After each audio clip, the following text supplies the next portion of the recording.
What is your personal why, and what are you doing to manifest it in your professional life? I want to live a good life. I don't want to walk by somebody that needs help and not help them. You have developed an organization called the Business Owner Success Alliance.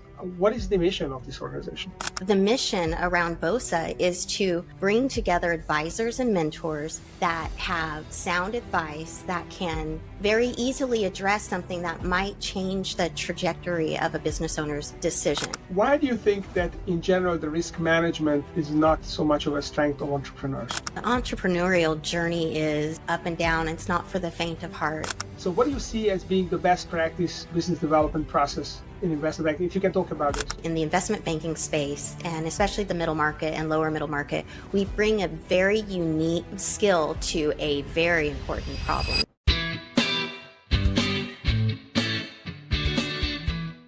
Before we dive in, a quick note. If you want weekly tools to grow and lead your business, sign up for my free newsletter at stevepreda.com/newsletter. Good day, dear listeners. Steve Preda here with the Management Blueprint podcast.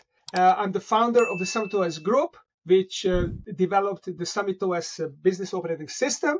And today my guest is Alana Dobbins, the Executive Director of the Business Owner Success Alliance and the Business Development Specialist at WG Nielsen Co, a mid-market investment bank in Denver, Colorado. Alana, welcome to the show.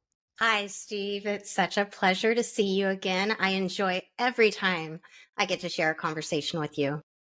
Yes, you're referring to me being a guest on your podcast, which I very much enjoyed. And I'm sure this one is even going to be better than that one. So let's get into it. And, I'm very interested in what drives people. And I always ask on this podcast, what is your personal why? And what are you doing to manifest it in your professional life? I love that question. I've seen you ask that on the podcast I've watched of yours. Gosh, everything is different when you get older. And over the years, you realize what is important to you. And I want to live a good life. And I don't want to walk by somebody that needs help and not help them. I don't want to overpromise and underdeliver like I have in the past. So I think that would be my why, and manifesting that in my career. It's every day we're serving business owners. Every single day in some capacity, we're showing up and we're utilizing skill that we've built over my 25-year career, your wonderfully distinguished career, but we bring that to the table. So I think manifesting living a good life is to really utilize everything that I've honed and I've developed and that can be put to make someone else's life better. Yeah, it is so true. And when I was younger, even not that much younger, even a few years ago, like 10 years ago, I wasn't really aware of this whole idea of why it's important to think about who you are serving and how we are helping people. But it's really a huge tool to empower ourselves to do our best work and also to be able to have a long-term perspective, which helps iron out some of those roller coasters that we all face. So yeah, I love your servant philosophy. You have developed an organization called the Business Owner Success Alliance. So what made you want to be involved with this organization, and what is the mission of this organization? What I've seen and witnessed over my career are the business owners who are in growth mode, the business owners who are looking to exit, the business owners who are leaning on others for sound advice to make business decisions. And I've been very fortunate to have been exposed to this environment since I was 19. I was very fortunate for that. And in seeing so many different types of business owners, the mission around BOSA is to bring together advisors and mentors that have sound advice that can very easily address something that might change the trajectory of a business owner's decision. And having that advice at the right time, along with it being from a sound advisor or mentor, we wanted to bring that and in a way that was digestible. Connections can be made on BOSA, where if an advisor and a business owner want to establish some sort of ongoing relationship, that's completely up to them. But we wanted to bring an opportunity to have a business owner pop a question out and get a response, a 15, 20-second video response from someone that has valuable advice that can possibly help them make that decision at that moment so they can position themselves to do the best they can do in leading their companies. Wow. Okay. So this is a unique format. It sounds like that you're not bringing the peer groups together live, but it's more about communicating through asynchronous video. Mm-hmm. And giving them a platform where they can look at other questions that have been posed and review other content as short video snippets that they can easily digest and go, oh, I need more information on that. Maybe I'll reach out to that advisor. But having that video library of other things, business owners in their realm. So questions that mom and pop business owners have are going to be different than established businesses in growth mode. So we have a dynamic way of allowing the person that owns a company in growth mode to see relevant contact and vice versa for the other stages of growth. Yeah, I love it. This is very interesting. And how many members are there in this alliance? So we haven't launched our platform yet. We are taking pre-registrations via our website. And so we have quite a list of business owners and we're building up our business advisors. When we want to launch, we want it to really add the value that we've built it for. So we're looking for additional mentors and advisors. We have quite a few business owners who are waiting. So we're in the process. So if you're a business advisor with an excellent career that you think you might be able to donate a little bit of your time, mentors that are leaders in various different spaces, that's what we're looking for. Yeah, it's so important. I So actually was important. asked to do a keynote last week, and there were only a very short time. I only had 20 minutes, and I picked three topics. One of the topics was mentorship and how important it is. And I actually looked through my life, and I realized that I used a lot of mentorship, but I also missed out on a lot of mentorship. And Mm. I think the better mentors we find, the faster we can grow our businesses. So I allowed this initiative. I think this is very smart and very useful. We've been exposed to so many in our careers. I know you and I have talked offline, and so many in our careers have taken the time to lift us up and help us through things and teach us. So this is it's giving back, but it's also allowing an avenue where the newest and greatest tools, forget AI. I love AI, but this is one-on-one real advice from experienced people. Yeah, and the couple of things there I'd like to mention. So, AI is very useful. It really helps with productivity, but a couple of things AI cannot do. So, AI is not always able to filter information. It can Mhm. create a lot of information, which is sometimes overwhelming, Mhm. but you need wisdom, not just information, and you need to filter this. And mentors are able to bring that wisdom to the table. Mentors can also give you validation sometimes, because as entrepreneurs, we don't just need good advice. Sometimes we need someone who actually gives us some encouragement so that we Mhm. are doing good work even though we are struggling. And the third thing is accountability. So again, it's Mhm. not possible to be accountable to a machine, right? But it is to a human being. So AI, ChatGPT is not replacing mentors for sure. Well, and when Um, you mention all of those, it's, the failures that we learn the most from. I don't think AI can draw from its failure in business. There's going to be triggers in our mentors and our business advisors' history that something that triggers something that they failed on that they had to really learn the hard way, and helping business owners avoid that. That's our mission, really. Yeah, and really, you're not going to learn big things without failing big, I That's right. believe, because that is the forcing function to Hmm. push you to be creative, find a solution, and then it could be a unique solution which then gives you a competitive edge. So it Hmm. is huge, and mentors can help with that. All right. So obviously, the reason you are putting this together because you are, and I experienced this when I was on your podcast and you were asking the questions. You're a really good listener, Thank you. and Thank you. and I think that's why you have utilized a five-step listening framework that we talked about on the pre-call to this interview. And I'd love you to share it with our listeners what those 5 steps are and how do you go about actively listening with this framework. And, when we talk about framework, we all make whatever we're doing specific to our world, our universe, who we're helping. And as an investment banker and someone that's been doing mergers and acquisitions for a very long time, I've found that this process of listening, it not only applies to my industry, but every single person that is running a business that has a specific job.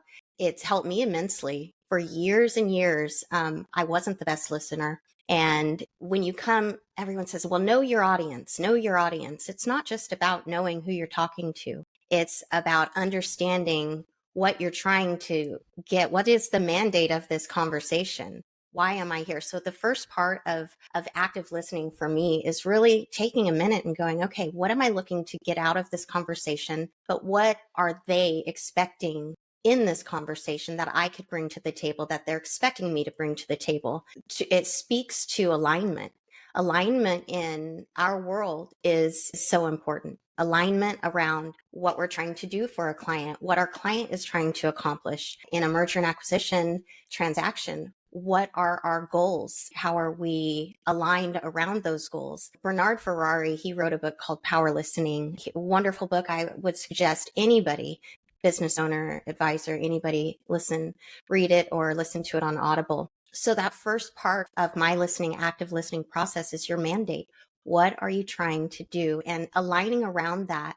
Why are we here? You could apply that to why are you running a business? What are you trying to do? Or why am I here with this client? What are they trying to do? So that I would say the first part of the active listening process is understanding the mandate of the conversation.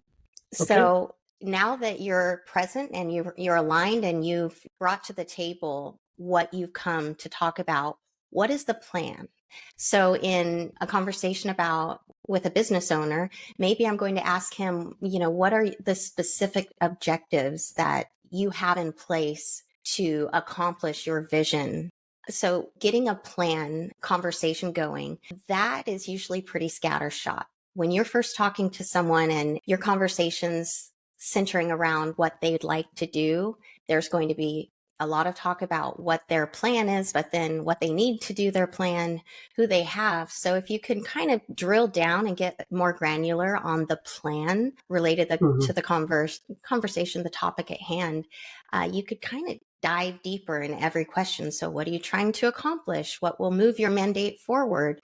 What are the specific initiatives that will move those objectives forward? And then that conversation partner ends up really starting to think through that granular aspect of the plan, no matter if it's selling their business or growing their business or whatever that looks like. And a lot of times, something that isn't talked about that's very hard to really nail down is the timing.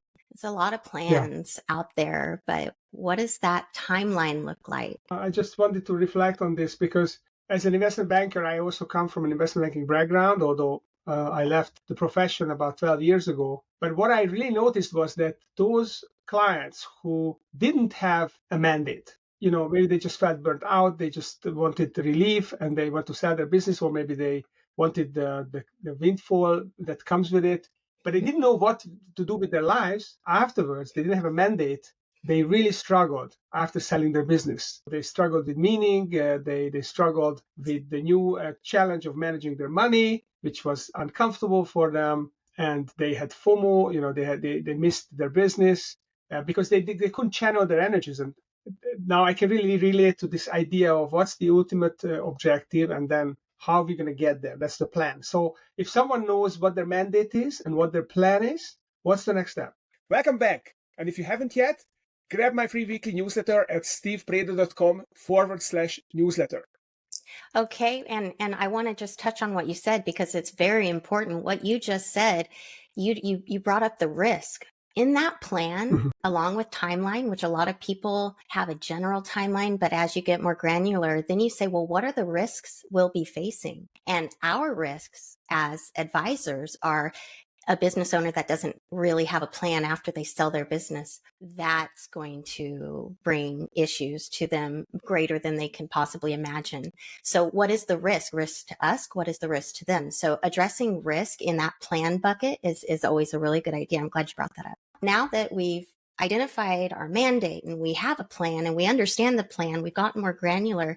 Now we're going to talk about the team, not starting off with who's on your team, but what capabilities do you need? And then do you have those? And it's funny when you lead with that question, you get a lot of people talking about how great these key executives are or how well positioned you are to hit growth that is going to really skyrocket your trajectory. But the team capabilities often are not met. You have some great key players, but then there's going to be capabilities that they're like, yeah, I don't have a solid sales team or process. And ultimately, the team is important because any business is basically a group of people with a mission. You can have a software, but someone needs to develop that software and to troubleshoot it and promote it. So without people, it's really hard to build a business. Maybe in the age of AGI, it's going to be possible, but not yet. All Right. right, so we got the team. And another thing that I like to bring up in conversations when we're talking about team members, a lot of times there's promotions within the organization and the management, the owner, whoever is making these decisions, they don't always ask the question, is this role good for the team member? And I think when you take a Mm, step back and you say, oh, I think they would excel there, but is that good for them? And so when those questions are brought to the table, a different lens is able to be brought in. So definitely. there's not just that one way view. Can you give an example? Sure. So if there's a professional and it seems like a natural progression for them to promote into a higher role that will manage team members, but personally, they're in a position in their life where the additional responsibility isn't timed right. But they have all the capabilities, they're solid, they're loyal, they are a huge part of that team. Promoting them might not be the best decision for Yeah. them. Yeah, I experienced this. I had a very young, talented executive who did really well in investment banking, and I started kind of a side business, and I promoted him to be the managing director, and I Mm. totally burned him out, and he ended up leaving, and that was a huge a loss for us. And one more thing in that vein is the chemistry. We all are so different. Everybody's so different to find that, is the chemistry right? And if it's not right, that's okay. It might just take some shuffling but to address that question, people like to push aside personalities and just say, well, this is the job at hand and we're going to get it done and we're all professionals. Well, the truth is chemistry matters. And Steve, as well as I do, we don't take clients on that one principle. If the chemistry isn't there, we are working in very intimate parts of operating businesses and very confidential aspects of a personal and professional life of a business owner. So if the chemistry is not there, we have to address that. And so I think bringing that question up in conversations around team, it at least opens the door to start thinking about that being a component that needs to be considered. Yeah, I love it, love it. Okay, so we Mm-hmm. have learned about the mandate, we have Mm-hmm. a plan, we have a team. So what else do we need to listen to? Well, none of that means anything if you can't execute. So you can have the best plan, you can have a solid team, everybody could be rowing in the right direction and there's alignment, but how that execution actually plays out is going to determine if it's successful or not. And so if you've planned well, if the team is aligned, if all of this is set to take off and you're ready to pull the trigger, let's talk about that execution. So how are decisions going to be made? That's one of the questions I love to talk about because that is something that I'd say an SOP absolutely can be in place for how decisions are made. But then to go outside that standard operating procedure, have you given your management the knowledge that they should go outside of that? And establishing that ahead of time is going to give everybody independence, know exactly when to call an audible and when it's better to ask for forgiveness than permission. Getting to the right decisions at the right time and, that execution going hand in hand with managing complexity, you have to have a rhythm for that. You have to be able to look at your progress, look at what you've done, understand you need to pivot in this area and this area. And so that execution can continue to improve and you're not going to make the same mistakes twice. If you have a plan in place to understand how you're executing, then you're going to be better positioned to fix anything that's off kilter or isn't working at all. That rhythm usually comes in the form of a calendared, regularly occurring meeting. And, it's one thing, bolts from the blue, where something comes up and you're going to need to address it. We all have those. But having a rhythm in place where not only you know what you need to talk about and what you need to review and monitor, but also having that rhythm that other people know what they're expected to bring to the table and to be prepared to talk about and respond to. Yeah, I mean, I agree that if you want to have good decisions, you need to harvest the ideas and engagement of your people, and you need a structure for this. It's not going to happen by default. You have to communicate that you want their opinions so that they actually should bring it, and then you need to create space for it, and then you're gonna teach people to make decisions, and you're gonna get better decisions by people who are closer Right. to the action. It's all very good. However, none of this matters without self-awareness. So how is self-awareness plays into this listening structure? And I love this because all of those conversational, active listening topics that we've talked about, we're here, Steve, you and I are business advisors, and we're here to gather information so we can help them be better and help them accomplish something, growth, whatever that might be. But there's a personal aspect to active listening when you know somebody. It's easier to understand how they might present information because they believe a certain way or what's important to them. So when you're working with someone that's self-aware and understands everything about, like, if they're risk adverse, then what they might project to you when you're talking about risk is that there's no way that could happen because they are so scared of taking any risk. That, well, no, I'm not going to believe that.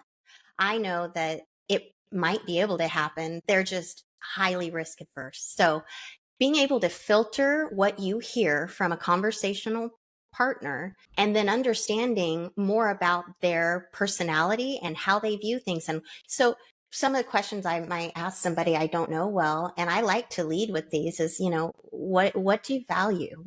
What's important to you? What are your personal aspirations? And I just spoke to someone yesterday via Zoom that I hadn't had the pleasure of meeting. Very interesting individual, very engaging, but I don't think anyone had asked him what his personal aspirations were outside of what he's doing right this moment. And it was so interesting to hear him start talking about that. So that gave more depth to see how he's going to color all of these other areas about his mandate and his plan and his team. But then to get to the real understanding personally, I know what he wants to aspire to do now. And then if you're able to, which I know you are, to see them interacting with their colleagues, how does this person interact with other people? Are they bringing this happy-go-lucky attitude? Are they always looking at the glass half full or half empty? Are they, however that goes, it's all of these different little tidbits of information lead you to what is this person's self-awareness. And if you know that, then you'll be able to do better helping them. Hopefully, especially if they are aware enough. If they have very low self-awareness, it's going to be difficult to coach them. People are not coachable when they are not self-aware. Now, this is great. This is a great framework. So this is the power listening framework and mandate, plan, team, execution, and self-awareness. One thing that struck my ear, you mentioned that risk aversion. So sometimes people are risk averse. It is true, but also entrepreneurs are often poor in risk management. So sometimes Yes, they're they risk are. averse and then they don't make decisions. But sometimes they are risk unaware, perhaps. Maybe it's not intentional risk seeking, but risk unaware or not sufficiently careful, cautious, and they make bad decisions, stupid decisions. Why do you think that in general the risk management is not so much of a strength of entrepreneurs? The entrepreneurial journey is up and down. It's not for the faint of heart. And we attract people to establish, build, and grow businesses that tend to take risks. And they're independent. They typically have certain advisors or someone in their network or a few people in their network that they lean on for advice. And when their ideas can be confirmed, it's pedal to the metal. We're going to grow this thing. Nothing's going to stop us. That is what's in their character to do. So as entrepreneurs experience those ups and downs, that I think is typically why we find so many willing to take risks. But if you actually ask enough questions that can get to where those boundaries are, then you can advise from a much better position. Okay. Yeah. So this is fascinating. So you are about to start your work at this investment bank, WG Nielsen and Company. Yes. How are you going to approach your work? I mean, business development has changed so much over the past 15 years since I did it for my investment banking firm. And we used to be able to cold call people and send them your newsletters, printed newsletters, and they would actually read it. It's no longer the case, or it's much harder. So what do you see as being the best practice business development process in investment banking, if you can talk about this? Oh, I'm happy to talk about it. And like you, I was in this space before there were online data rooms. When we would share information with interested suitors, we would literally make Xerox copies and we'd put them in binders and we would FedEx them. And then we'd wait 3 days to follow up and make sure they had what they needed in the information we sent. So you're right. It has changed dramatically. And with all of the opportunities, there is a very specific process, I think, regardless of the industry, to approach them. And that's, if I can have an introduction through someone I know, obviously that's the best. A nice warm introduction, someone saying, hey, you need to meet Alana. She knows what she's talking about. Something like that would be ideal. But 9 times out of 10, we don't have that luxury. So somehow getting in front of them, whether it be through a video clip in a podcast that has something that interests them, being on LinkedIn and posting something that adds value to a question they had. But we bring a very unique, in the investment banking space, and especially the middle market and lower middle market, we bring a very unique skill to a very important problem. So my goal in business development in this day and age is to show our expertise in their space and to offer them an ear for them to ask questions, an avenue for them when there is something on their mind related to selling or buying a business. I want to be the person they think of. So establishing a rapport that's genuine, because it is such a unique space. We genuinely do want to help these business owners clarify their direction. We might not be the right firm. WG Nielsen is extremely diverse in the investment bankers that they have on their team. So whether it's healthcare, telecommunications, industrial, we have the right person that will have the right answers. But getting that comfort with business owners who don't need you right now, those are the ones I want to talk to. They might not need me today, but if I can share with them that you have a place to go, when you do have a question, call me. And if I don't have the answer, I will connect you to the person that does. And that strategic direction, that one little tidbit of value that they might get 6 months before they're ready, may be the reason they call us when they're considering who to hire. Yeah, this is very, very insightful. So it's basically building the trust and building the awareness, top of mind awareness that you're there to help them when they need help. And also, I mean, I think the trust piece is very important in this business. Yeah. I mean, what I experienced was that people were very reticent about sharing their plans because they didn't want competitors to get wind of it. They didn't want their staff to know. So for them to be willing to even share that they are thinking about exiting required a high level of trust from the investment bankers that they talk to. So if you have a good process to build that trust and you have a good team that is trustworthy, then it's a good spot to be in. And that, it speaks to that chemistry. Again, it speaks to, if there's five different investment bankers, which there's usually 10 or 15 investment bankers talking to the same people, the same attractive business owners that run operations that a buyer would be interested in. but not all of them really care. And business owners are astute. They know when they're trying to be bamboozled. They know when someone's trying to sell them something. When you come to the table honestly offering help and honestly wanting to give them direction, whether it involves your firm formally engaging or not, they sense that. And that's, I think, why some people are successful and some people aren't. Do they really care? Do they really want to help? Or are they trying to land a new client, which in our space, there's a lot of both. Yeah.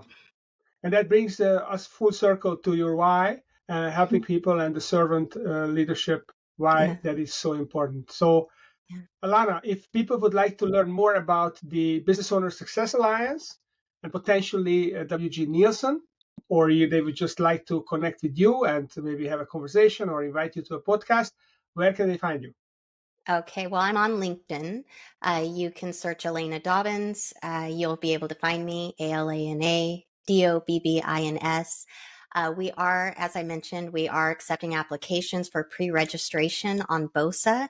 So you can go to bosuccess.com and give us your information. We'll reach out once we receive it, and we'll talk you through our projected timeline and if we think it will add value to what you're doing. So looking forward to that. WG Nielsen is WGNIELSEN.com. I'm looking forward to just this next year. There's been a lot of ups and downs in a lot of different spaces. So the M&A activity it's a very busy space right now. A lot of deals are being done and a lot of questions people have with tariffs and other things.